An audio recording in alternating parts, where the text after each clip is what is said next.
Okay, ladies and gentlemen, I'd like to open up the open workshop Tuesday, April 27th. It is 5:02. Mr. Castle, will you introduce Sure. our guest speaker? So we have two gentlemen from Bioshine here today. I know one's Dave, but they'll introduce themselves. They're here to give a brief presentation about the air purifiers and how they operate. So come on up. And right before you start, I'm going to do a quick roll call. Trustee Burke is here. Trustee Cassius is here. Trustee Egan is here. Trustee Finnerty. Thomas, you on yet? Okay. All right, we're trying to get her on Zoom. Trustee Splafane is here. Trustee Watson is here. Trustee Wilbeck is here. Vice President Munoz is here. And President Velarda is on her way. Thank you so much. You can go. Hello, my name is Dave Matisoff from Bioshine, 30-year-old business, and we've been selling the air purification for over 8 years now, the Pure technology. Prior to COVID, we have about 100 schools using the technology for mold, odors, bacteria, viruses during the flu season. So during the pandemic, of course, they needed to rush out and get their COVID claims like everybody else on the end list and for all the products that we're using today. And they have one of the best COVID kill claims out there, as well as safety bags. The units are already here. You're operating them right now. So at least we have one in the room to demonstrate. What we're doing is we're taking the ambient moisture in the air, putting it through the machine. The UV optics are working on a dual wave lens. The energy of the optics will break apart the water and create a hydroxyl radical inside the device. From that hydroxyl radical inside the device, it is putting out into the atmosphere oxidants. Those oxidants are what is landing on the cells of the microorganism, the bacteria, the mold, whatever may be in there, and penetrating the cells, causing them to be killed. On the safety side of things, okay, we've been speaking to a couple of teachers over the last couple of weeks. There's an email that went around. Atmospheric hydroxyls are not the same thing as free radicals. Okay, they are two fundamentally different things, and we will provide the board with peer review and white paper on that, so you can follow up with that. Through the process of creating hydroxyls, just like nature outside, what happens there is inside the device, when you create this from a hydroxyl, a bit of ozone is also produced inside that. Well below the 50 parts the FDA has and 100 parts per billion that the OSHA has. Somewhere in the 5 to 15 range. Again, white paper data to back that up, peer review, journals, everything that you can review. Another concern that came up through the teachers, is it safe for plants? Yes. Is it, will it kill on the plexiglass? Yes, but you still need to do your regular cleaning. It's not going to clean, it's only going to sanitize and disinfect. Another great study that we have, and we are totally transparent as a company, Bioshine, and as Pure Odorox, is that we did a study on the byproducts of what's coming out of that machine. And based on our proprietary technology, some concerns were formaldehyde, less than one point of a change. No other aldehydes were produced. 40% of the VOCs within your building will be reduced. So every time you paint, floor finish, strip, gymnasium, new furniture, those all have VOCs which are off-gassing. So every time you bring something in here, the machines will be able to take care of 40% of those VOCs that are off-gassing. I'd like to open it up to some questions. The machines are here, and I know there are some concerns. Newark Board of Ed made a large purchase. Steve Merlino over there. He vetted this technology and beat us up to no end. Lakewood Board of Ed, another nice purchase. That superintendent down there and that BA down there were definitely hard to get through. You have another 100 schools that are dealing with this same system prior to COVID. What is it? Sorry. Rutgers, I'll give you another one. Rutgers University, 12 years ago, not 2 years ago, 8 years ago, 12 years ago, had a MRSA outbreak in their New Brunswick campus. So if any of your kids have went to Rutgers, every fitness, College Ave, Easton Ave, every fitness center, every weight room, every wrestling room has had this technology in it for 12 years. There's units on there with 96,000 hours. That's a lot of runtime. So they vetted this years ago. It wasn't for COVID, of course, but it was for another crazy MRSA outbreak that they had. And they have yet to have another MRSA outbreak. So it's safe to say several districts in the state of New Jersey have purchased this equipment? Our count is 100. My name is Jason Teigman. I work with Dave at Bioshine, and I'm never quiet for that long, so I had to jump in. Currently, we are over 150 school districts in New Jersey, including the prestigious universities as Montclair State, Rutgers, Wagner College over in New York, and again, over 150 of these school districts. So we can name a few that gives people a certain level of comfort that the technology's been vetted. And like Dave mentioned, some have been well before COVID. In fact, 100. In fact, most have been pre-COVID. Locker rooms, wrestling mats, nurse's office. Johnny comes in with a sprained ankle. Jane comes in with the flu. They're both waiting for mom to pick them up. Johnny leaves not only with the sprained ankle, but potentially leaves with the flu. And so the idea is where there's cross-contamination of air, we're looking to purify that air and keep that. So for when we were selling this product pre-COVID, the nurse's office was ground zero for cross-contamination and for the front office. People are coming in, people are coming out, UPS, parents, meetings, all that. What's the new high school up there in Bergen County? New high school. Well, Bergen County Special Services and Technical Schools went also very, very deep in their investment.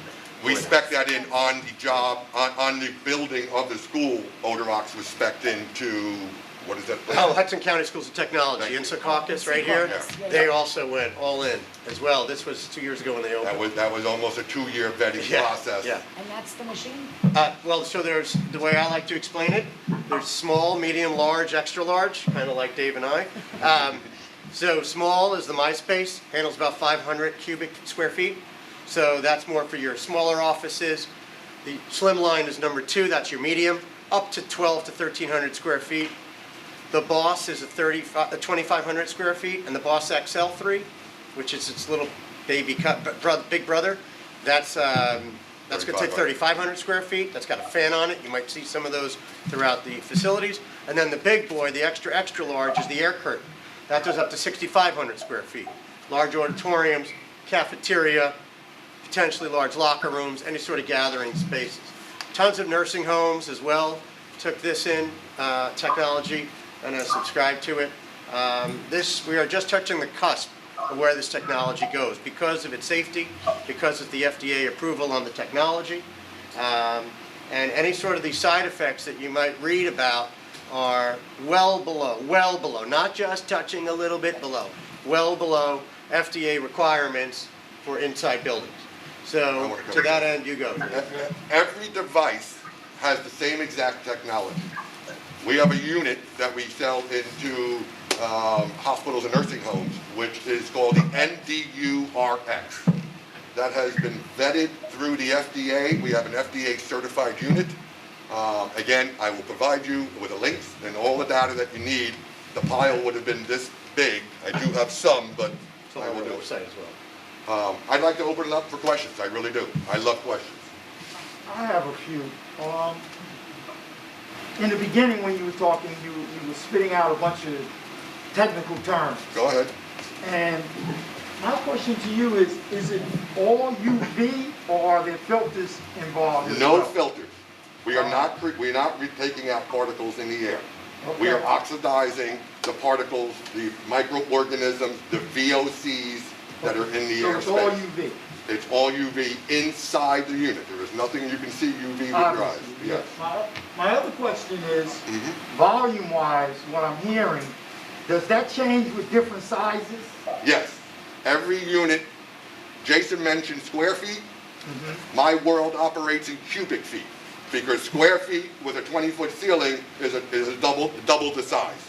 So every unit on every brochure and every item that you have will give you the square feet based on 9-foot ceilings, okay? Okay. And that is where we get it. So if we went to an 18, I would either need 2 of those or a bigger unit.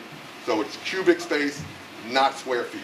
But I meant sound volume. So I'll explain that. Oh, okay. That's the fan. That's what I What you're, Okay. what, so Oh, what you're sorry. hearing, That's okay. he's thinking volume is 2 ways. So Right. volume is, what you're hearing is the sound of the fan. Right. Small, medium, large, extra large, extra large, right? They all have their own set of fans that come with it to then launch out these hydroxyls that are being generated by this generator. I get it. So, as Dave just did, and now we can stop screaming so much, plus I know we're on a mic, so we want to make sure we're projecting our voice. However, the point is that you can dial that volume down based on how much of the area of the room you want to reach. So if you have your air conditioner on low, Right. It or your slows the medium or fan high. down, right? It Correct. slows the fan. slows the Everyone fan. has a variable speed Fan. potentiometer, it's called. So we can go from this all the way up to a high speed. That will also counteract for that unit being in a smaller room than it should be in. So we would keep it down, and then on a bigger unit going forward. So the setting you had it on before, was that the highest? We didn't No. have it, it was on, but That it was was on mid, that was on like. 7 out of 10. Yeah, 11 o'clock. So basically, it gets louder. You can make it louder, sure, yes. Give it a shot. Yeah, let's see, you know, but Yeah. that kind of stuff gets a bit distracting to me. But I'm just That's the loudest she goes. Yeah. Now, she's lower now, but she's still generating hydroxyls. So it's just the fan that's blowing it out Right. is not necessarily going as far The because teachers, the volume's the low. teachers have total control over it. If it's too loud during the day, they can lower it down if they like to, you know what I'm saying? Yeah, just a question. you yeah. know. Yeah, no, good question.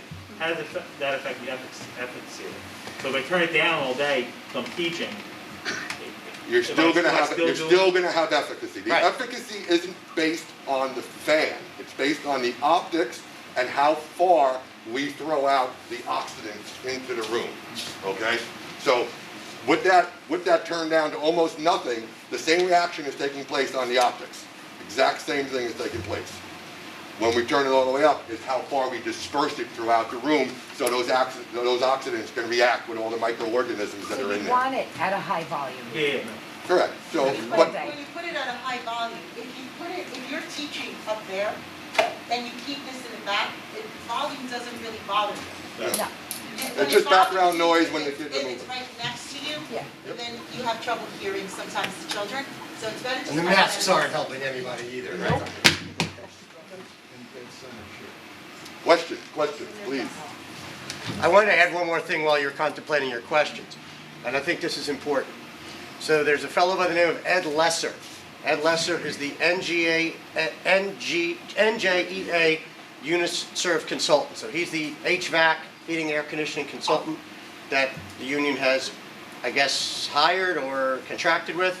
And after weeks and then several months worth of back and forth and presentations, he has endorsed Odorox as the primary go-to product and has actually followed up with us when another Board of Ed voted to purchase it and said, "Did you hear that they ordered it?" And I said, "Yes, but I also want to let you know they had it for a while in other applications." So the point is that I'm trying to make is that Mr. Lesser, contractor and or employee, I'm not sure of his exact status, his email signature says Uniserve consultant to the NGAA, has given us his stamp of approval. And I think that goes miles to say that.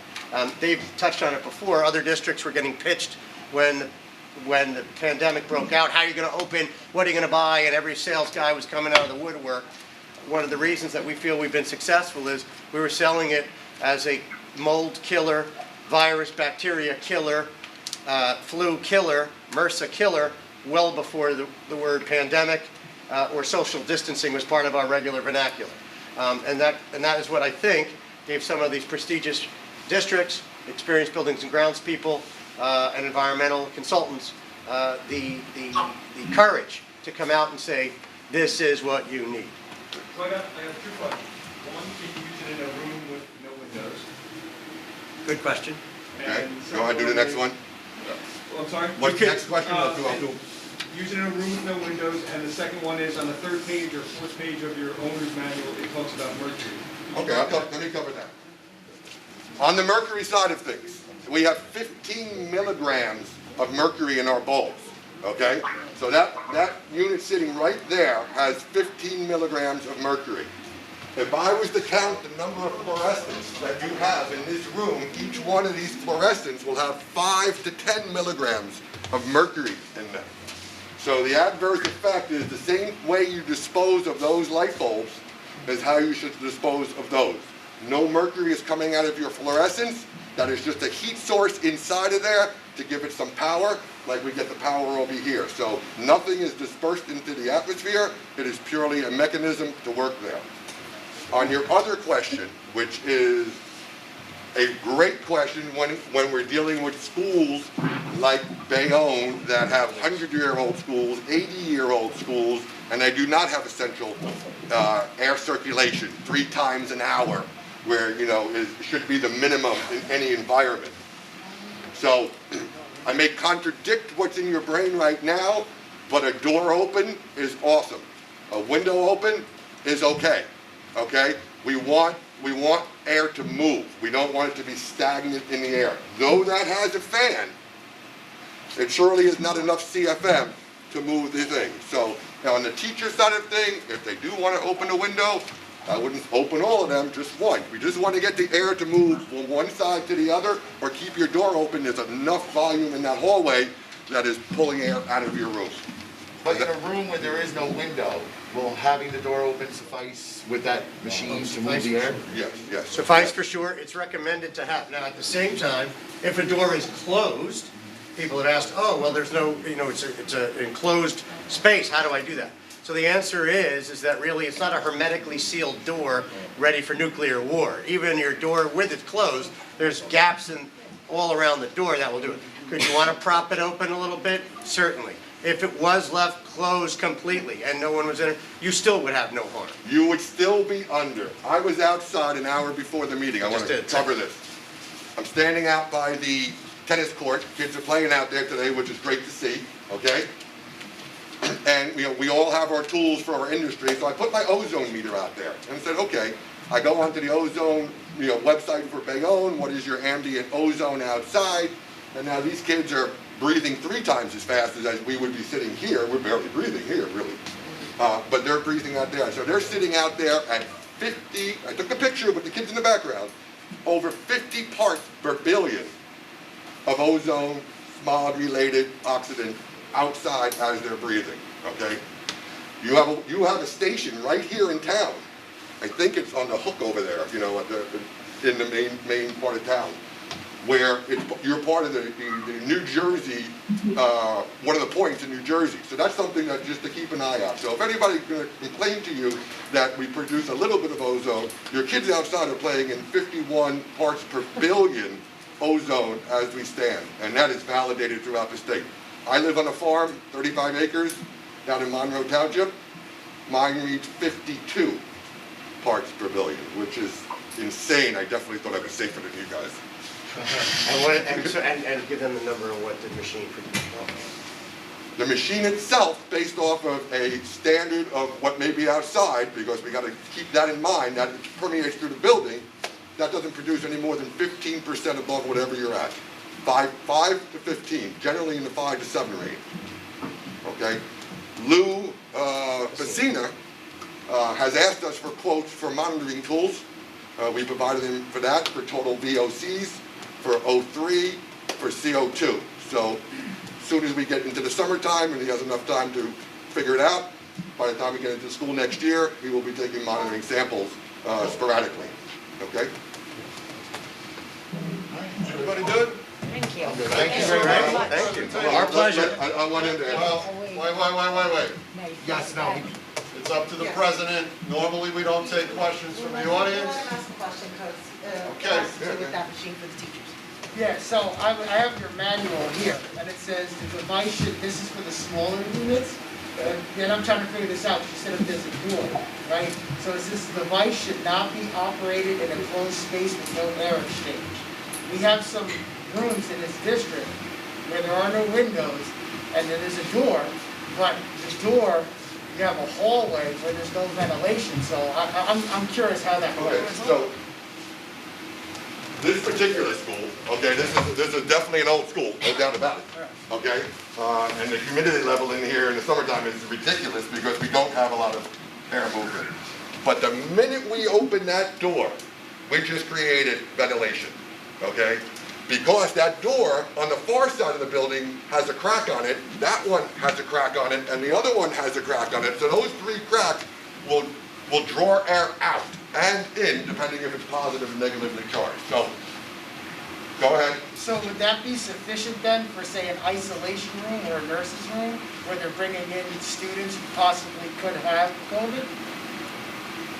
Gonna have to say yes, and I'll be more than to check out any space that you see fit that needs to be checked out. Okay. If there's 10, if there's 20, I'll see them personally. Okay? Thank you. You're welcome. Thank you very much. Thank you, everybody. Thank you very much for Appreciate being your kind. support. Stay safe. Wash your hands. I'll follow up with you guys all the, yeah. Oh, I'm sorry. My name's Dave. No, he's our Dave. Folks, we're gonna get set up in a second. You have a handout. The last presentation, I know we had a problem with the slides, so Ms. Friedman, we have the handout that she's gonna be using. You all have it in front of you, just in case we get a little jammed up on slides. Tom, you wanna help me with Trustee Finnerty is Trustee on? Finnerty, if you could just mute yourself, unless you have a question, because we're getting some feedback on your side. Thank you. Thank you. Ava, if you have a question, just raise your hand and we'll look for you. Okay, Ms. Friedman, whenever you're ready. Okay, good evening, everyone. I hope this finds everybody safe and well, along with your families. And I know that you're anxious to get started. So we will do that. We should probably lower that. Now again, I'm not sure why this isn't coming up.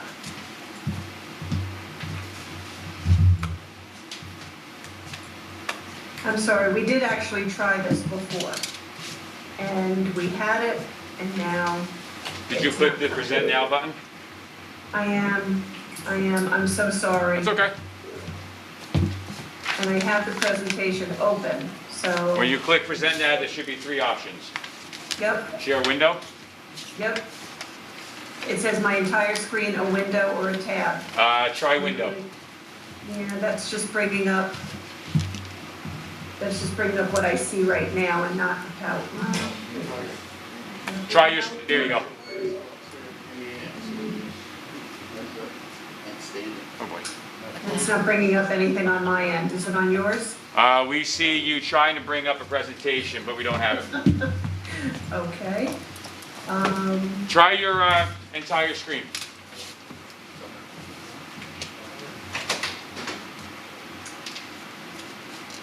Okay, nope. And then last, try your tab. All right, let me.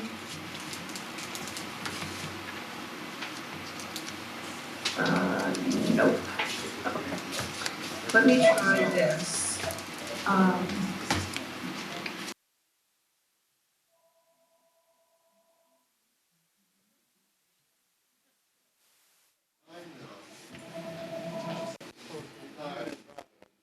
Why is she on twice? She probably is not getting. Nope, you had it. You had it. You just had to go to the window behind. Oh, here we go. Okay. Trustee, you have two windows open.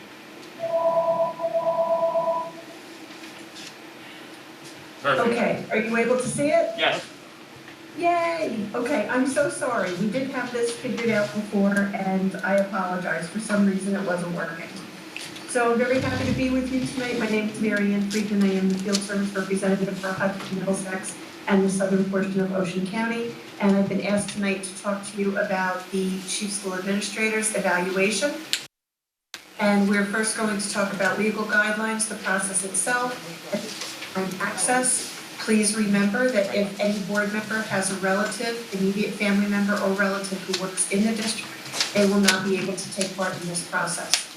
So everybody, once the superintendent goes in and completes his portion of the evaluation, every single board member will get an email letting them know that the superintendent has completed his part, and it invites you to go in. If you have a conflict of interest, please disregard that email.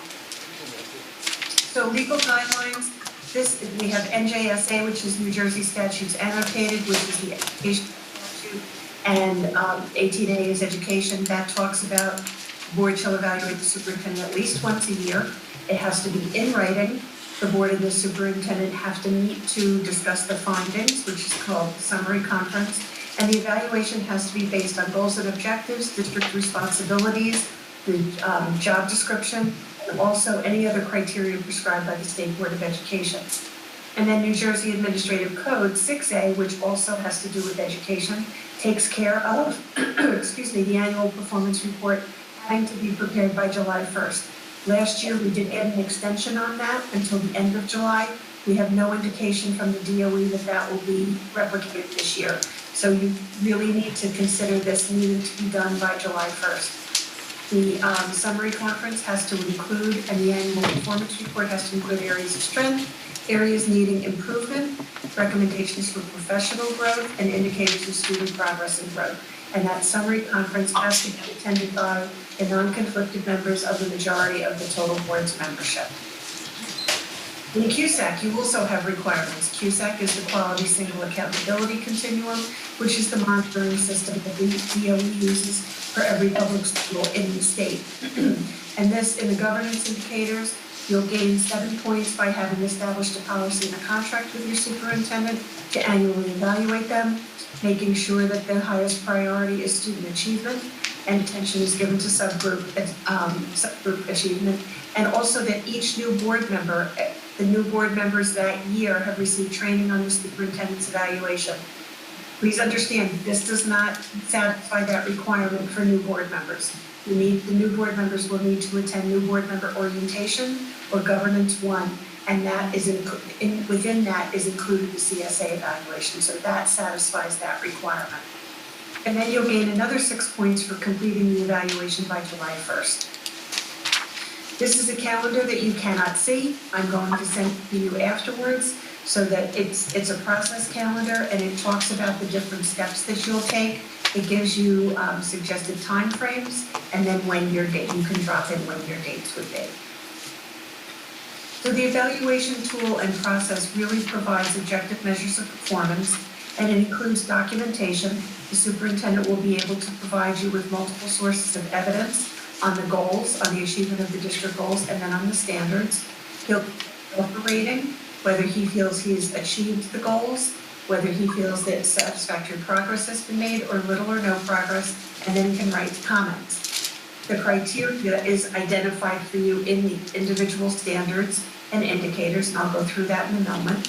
And then when you go in as a board member, after you get that letter saying that you'll be able to go in and the superintendent has completed their portion, you'll only be able to see what the superintendent has written, and it will be grayed out, so you will not be able to see, you won't be able to make any changes to what the superintendent has been inserted into the evaluation process, but you will not see what anybody else has written until the compiled results are given to you.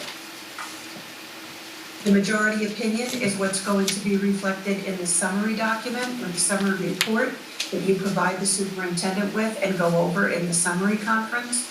And then that evaluation conference needs to be a face-to-face with the superintendent. It may be virtual again this year, but you're meeting in person, so I'm assuming it might be in person this year. And that's where you're really going to have the board's opportunity to address the superintendent, and the superintendent's opportunity to address the board. And this really starts with the steps in the evaluation process. You will usually identify and annually set district goals. And those need to be reported out on. Hopefully they're reported on out at least 3 times a year or quarterly. And then there can be a pre-conference to set the calendar and review preliminary data. If that hasn't happened already, that's okay. But you should decide together what evaluation tool you're using. And so our evaluation tool is a very good one. It was developed by the Association for School Administrators and NJSBA, New Jersey School Boards Association. So it has met the criteria that these superintendents would like to see evaluated and the boards would like to see evaluated. Non-conflicted members, so the superintendent will enter their goals of assessment, then the non-conflicted members will complete their assessment.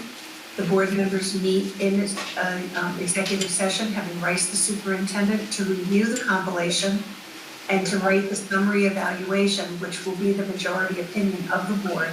And then the full board meets with the superintendent in executive session, again having Rice him, and that's where the superintendent can address the board can address the superintendent, and the minority opinion can be heard. Okay, this is that pre-evaluation conference that I talked about that may or may not happen. It's not mandatory. It's a good process to have in either January or February to just discuss what evaluation tool we're going to use, give update on progress towards goals, talk about student progress, questions or concerns, and set calendar dates. It's not absolutely necessary though. So this is what the goals assessment portion will look like when the superintendent goes in to complete his portion, and then when you get your email notification letting you know that you can go in, this is what you'll see. The superintendent will put in anything that's in red, so those red areas, the input from the superintendent, he'll list the district goals, he'll give some comments on that, and he'll give himself a rating. And he can also put in evidence of having achieved or satisfactory progress achieved in those particular areas. You'll see that, again, you won't be able to make any changes to what the superintendent has written or typed in, but you also won't be able to see any other board members' rating or comments until the end when the compilation is done. These are all done anonymously, so board members will not have their names attached to their ratings or to their comments. And that's really important, especially for first-time board members. If you're new to the board, a lot of people don't necessarily want to do this because my name is attached to it. It's not, it just goes in as a rating and as a comment. And then the evaluation standards really have to do with the leadership work that's integral to student achievement and success for your students. And the standards really help to assist the board in identifying areas of strength and where more focus might be needed by the superintendent. So these are the 6 evaluation standards: mission, vision, core values, governance, ethics, and professional norms, operations management, curriculum, instruction, assessment, and school improvement, community of care, equity, and family engagement, and then professional capacity and community of district personnel. So then what you'll see under each standard, once you get into the standards portion, is the standard will be defined. What does that mean? Mission, vision, and core values. And for that particular standard, it means effective educational leaders advocate, enact, and communicate a shared mission, vision, and core values of high-quality education. And then the definitions for the ratings are different for each of the standards. So exemplary will mean will have one definition in standard 1, and it will have a different definition in standard 2. Same with proficient, area for growth, unsatisfactory, or not observed. The not observed rating is really for any board member who doesn't feel that they have had enough information, either from the superintendent during the year, with the updates on the goals and the progress of the students in moving forward and in their achievement. If you feel as a board member that you do not have enough information to adequately make an informed decision on giving a rating to the superintendent, you can put the rating And that does not add to the superintendent's evaluation, nor does it take away from him. So then, underneath that, there will be sample resources for the standards. And they're listed there as to what each standard may include for sample resources or evidence. So you'll see that for standard 1, communication regarding mission statement, vision statement, and connections, district initiatives, and so on and so forth. And then where the red says links provided by the superintendent is able to provide hyperlinks for you to be able to just click on, and that will bring you into a document that will show you what evidence the superintendent feels they can apply to you for achievement of that particular standard. Then you'll have underneath that some indicators, and for standard 1, you'll see that there are 7 indicators there. This particular board member marked up exemplary on 2 areas, and then proficient on 5 areas. And then at the very bottom, and I don't know if you can see it or if you're seeing my stop sharing window, we ask each board member to give an overall assessment of that particular standard. So for this person, this board member rated the overall standard as proficient because there were 5 proficients that they gave the superintendent in this particular case and 2 exemplaries. This also makes it very easy for the board when you get together, when you have your conversation in executive session, just the members of the board being present, you'll be able to see maybe 5 people said proficient and 2 said exemplary, or 1 said area for growth and 8 people said exemplary. So you'll be able to see those numbers. And then you're also able to provide any kind of comments that you would like to. And we really do encourage you to put in comments, whether you're rating the superintendent very high, in the middle, or as proficient, or very low. Give some substantiation to that, because nobody is a mind reader, and the superintendent will generally like to know what it is you're thinking when you those ratings. So at that point then, I will track this for you, and the board president can also track the progress of the board. So once the email is received by the board members that the superintendent has completed their portion, I will also receive that email. And at that point, I start communicating with the board president. Since the board presidents are now able to track it, I'm doing this once a week on Fridays. If the board president would like me to do it more often, I will certainly do that for you. Once the full board of non-conflicted board members have completed their responses, then I can compile those results, or again, the board president can go in and retrieve those results from the secure and confidential website. I will just need to know if the board president wants to retrieve it, or if you want me to email it to you in an encrypted file that's password protected, because I need to provide the board president with authorization to be able to go in and get it. At that point, you would have the board meeting in executive session. It's just the non-conflicted members of the board having rights to superintendent to discuss that compilation that will be sent to you, or the board president will retrieve. And then you want to determine what the majority opinion of the board is. Then, usually the board president or a designate, and the board president can certainly designate somebody to write the annual performance report. And we have a template that's available, and I also send that to you in a Word document so that you can just copy and paste things from the actual compilation if you would like to. Somebody writes up that annual performance report. Again, that's the majority opinion of the board. Then you'll meet with the superintendent again, just the non-conflicted members of the board and the superintendent in executive session, having right superintendent, and that's where the superintendent gets to address the board gets to address the superintendent, and the minority opinion can be heard if they so wish to speak. Okay? This is what the annual performance report template looks like. This is the goals portion. Again, I think you have this in front of you, but I'll be sending you this document again. You'll just fill in the blanks for you, and then you'll be able to click on whether you feel the particular goal. Depending on how many goals you have, you'll have that number of goals. whether you feel the majority of the board feels the goal has been achieved, satisfactory progress, or little or no progress has been made. And then you can type in those supporting remarks that again reflect the majority opinion of the board. This is what the standards report of the template looks like. You would be able to mark down whether the majority of the board felt that on standard 1, the superintendent was exemplary, proficient, area for growth, unsatisfactory, or not observed. And again, remarks support that rating. And again, it's the majority opinion of the board. And then one of the last things we ask you is to review the overall strengths and the growth areas for the superintendent. And you can certainly put in one box, and it lists the 6 standards there. And then you can again put in supporting remarks or supporting comments that reflect the majority opinion of the board. Okay, then that annual summary conference, race notice has been sent to the superintendent.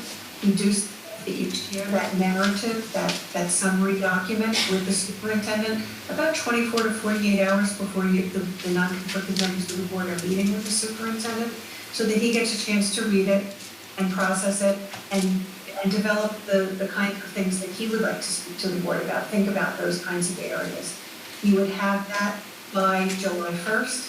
It's a majority of the total members of the board. And again, that's where the minority opinion can be expressed. This is what the website looks like to our njsba.org landing page. This is the top of the website. You'll scroll down to the bottom right, and it shows online evaluations for superintendents and boards. You'll then click on that area, and you'll go to the online superintendent evaluations. You'll click on begin the evaluation process now. You can only do that once the superintendent has done his part and you receive that email notification. And some things that we want you to consider about the superintendent's evaluation is that it's not a 1 year or once a year type of, it's really ongoing, it's a process. We hope that you'll review the performance of the superintendent over a full year. Hopefully the superintendent, and I believe that he has developed a system to retain evidence so that he can just drop in those hyperlinks when he goes to do his portion. That you've had progress updates on the achievement of district goals, and that you've had some two-way communication about those achievements towards district goals. That's also very important. And this really is the responsibility of all eligible members to fully participate. Other than hiring the superintendent, this is the next most important thing that you do every year. So at this point, I'd like to ask if you have any questions about the superintendent's evaluation, and then if you want me to go into the board self-evaluation, I can do that. So are there any questions at this point on the superintendent's evaluation? No. No, thank you.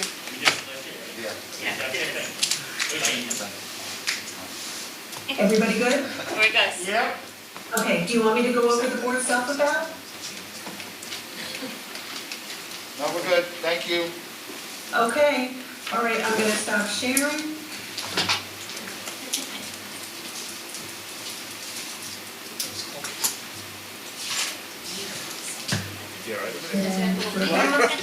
And so if anybody, I'm going to send you all of those documents tonight to Mr. Maida and to the board president and vice president, and they can send them out to everyone. If anyone has any questions that you want to share with me via email or by phone, please don't hesitate to reach out. I hope that you all continue to stay well and healthy, and I hope to see you again soon. Thank you. Thank you so much. Okay, Mr. Maida, if I exit, am I going to throw everybody off? No, I think you're gonna be good. Okay, good night, everybody, stay Thank well. you again. Bye. You don't want to stay on? Can be fun. My kid said, are you coming home for dinner? Ava, you can still hear us? Ava, you can still hear us? Yeah, I just unmuted myself. Yes, I can. Okay, we're gonna start another portion of the open workshop. So, like I said, just raise your hand if you have a question. Do you want me to mute myself? Yes, and then raise your hand if you have a question. Okay. Folks, I have to go over some items. I know you want to break into a closed session, but let's take care of some business first. Policies, regulations, and bylaws. I'm reading into the record, Regulation 5410 is promotion and retention, and there are some changes to that. We sent it to Trustee Egan and his committee, so it's being presented at this meeting. I'll make copies if anyone would like to see it. So that'll be read into the record to be voted on at the next meeting. Next up, and I will turn this over, Maria is here and Jan is here. We met with our student, Petra Gali. There was a long discussion, and I'll sum it up to say that there's a policy guide, 5750, equal educational opportunity, that she would like to make some changes to. If Maria and Jan would like to add anything from that meeting, I'm proposing that we give, which I already did, I gave a copy to Mr. Lamparello. He's going to review that, make suggestions, if it's even a policy we're able to change, and then he will report back to me, which will report back to Jan and Maria, and the policy committee will take this up. Yeah. I'll let you add whatever you got. No, that's pretty much it. That's, yeah, I mean, It has to be legally reviewed in order to make sure that we can make the change that I'll was review it and I'll suggested. report back to you guys. Because that is a mandated policy, and I don't know how far we could change. what we Can the president and the chairperson share with the rest of the board what exactly the student wants changed? We're passing that to legal first, so legal to get the correct wording on that and everything, because we don't want to say something that would go against legal. So this way, once he reviews it and gives it to us, we will share it with everyone, and everyone can review it, and we'll have an open discussion on it. Okay, thank you. That should help with a little, until we're able to give you more information, that may help. yeah, we can show you 5750, if you like. Yeah, that's all. So 5750 if, discrimination. From my agenda that I sent home, what trustees would like to move and second approval of minutes and communication? I'll approve. I'll move it. second. Vice President Munoz, and who would like to second? I'll second. President Bellato. And then on our curriculum, I'm going to ask Trustee Wilbeck and Trustee Spillane if you would do that. Here? The finance was moved by Trustee Egan, and it was seconded by Trustee Watson. That brings us to personnel. Mr. Kopaz is here. Mr. Kopaz, Resolution C7, harassment, intimidation, and bullying update. In accordance with the Bayonne Board of Education Policy 5512, during this reporting period, 3 incidents of harassment, intimidation, and bullying have been reported and investigated at Bayonne High School. In all 3 cases, there were no confirmed evidence of the investigated acts of HIB. Strategies, resources, and remedial measures were implemented. All documentation is being retained by the school anti-bullying coordinator. Thank you, Dr. Maida. Okay, just as a point of reference, on Personnel Resolution C37, it's the second board discretion resolution. I'm moving that to non-consent because of a conflict. And then I was asked to move C43, assignment reassignments, and I'm moving that to non-consent. The personnel was moved by Trustee Cassius, seconded by President Bellato. Resolution D1, adoption of budget, was moved by Trustee Egan, seconded by Trustee Watson. D2, I'll wait till closed session because I don't have a move in a second. Okay, so C37 is getting pushed to non-consent. That was moved by Trustee Cassius. It was seconded by Trustee Bellato. And same thing with C43. That was moved by Trustee Cassius, seconded by Trustee Bellato. That's all I have for the open workshop. If there's any other questions for open workshop before I adjourn to the closed session? I do have one. Sure. Is this, Madam President, is this the venue to bring up a proposed change, I guess, a proposed change I would like to see in the district? Go ahead, open discussion. Okay. I would like to propose to members of the Finance Committee, as well as personnel, that we have a few employees that are being paid. As we know, New Jersey has adopted $15 an hour as a minimum wage. We have a couple of employees that are under that cusp, they're like kind of close to it. I would propose that we make some sort of policy and resolution that the minimum wage for all employees be at least a minimum $15 in this district. Legally, we have to, right? Or we should. It's not, I believe, not till 2024 is it a state. It's being put up in I know it's being put up in increments, I understand, but like, I mean, but we did the state did pass it being put up in increments, but we have some that are literally at $13.75, $14.27. I don't see why we wouldn't, in the good spirit of what the law was intended to do, put them up to 15, considering we are a school district and we deal with children. I misunderstood what you're saying. It is literally, some people are 79 cents away. So I would like that just to be explored from finance and personnel to feasibility. Would that be something feasible?